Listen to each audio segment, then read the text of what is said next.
Assalamualaikum warahmatullahi wabarakatuh. Perkenalkan saya Dinda Saputri dari kelompok penanganan fraktur secara medis akan mempresentasikan hasil diskusi kami. Langsung saja ke materinya.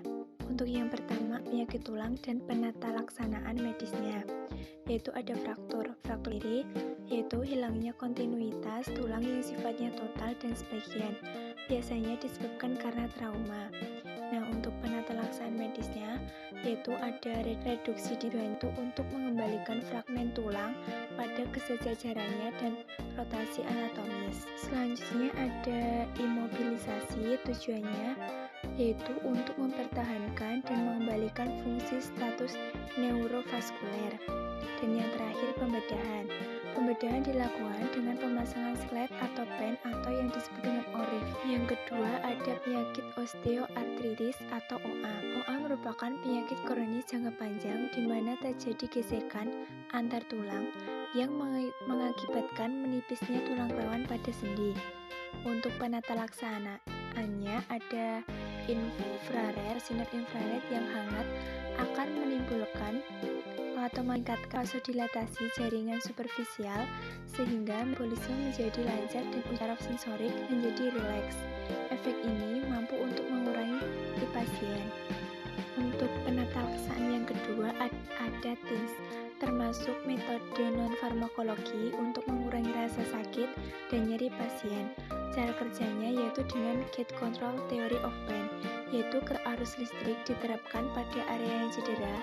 Transmisi persepsi melalui saraf yang diameternya kecil ke otak terhambat oleh aktivitas berdiameter besar yang bekerja cepat.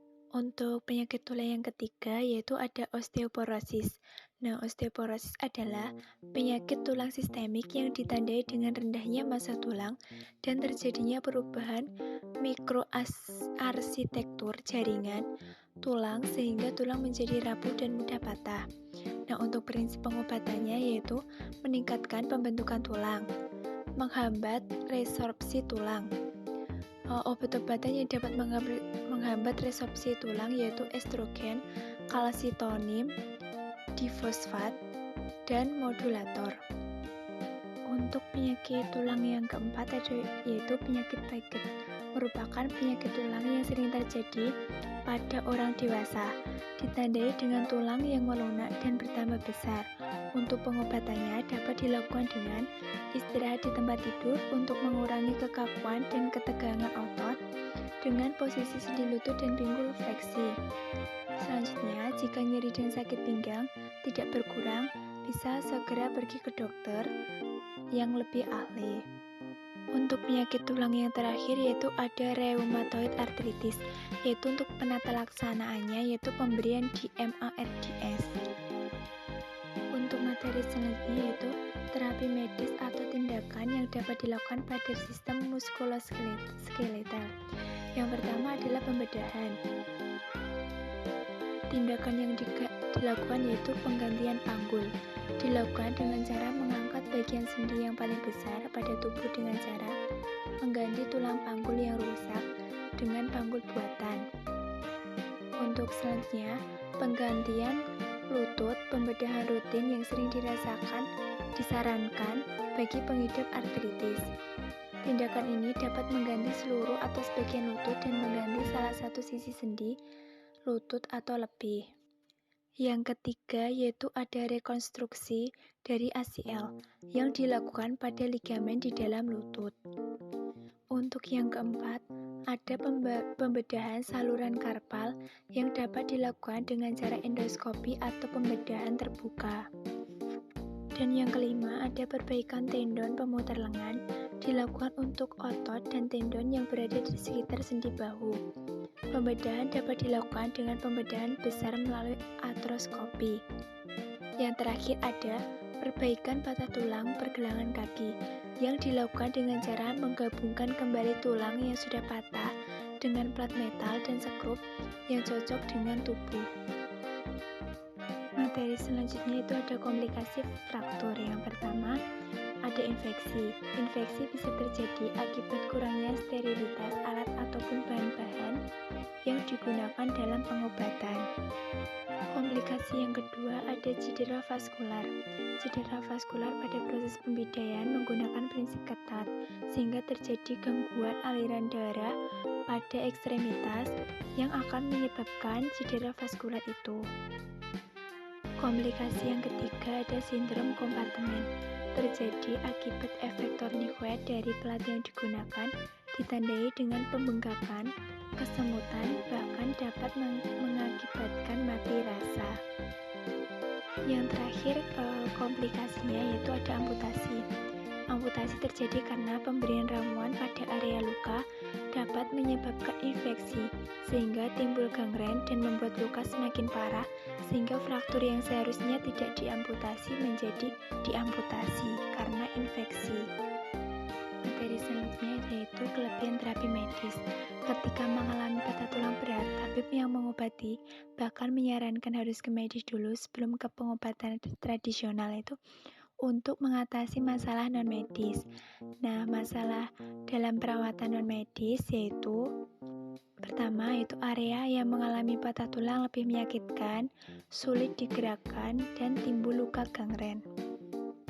Nah, melalui hasil penelitian bahwa pengobatan medis atau pengobatan biosfonat pada 26 pasien dapat memperbaiki efikasi, dan dari hasil penelitian terdapat peningkatan DMT atau densitas mineral tulang pada bagian femoral neck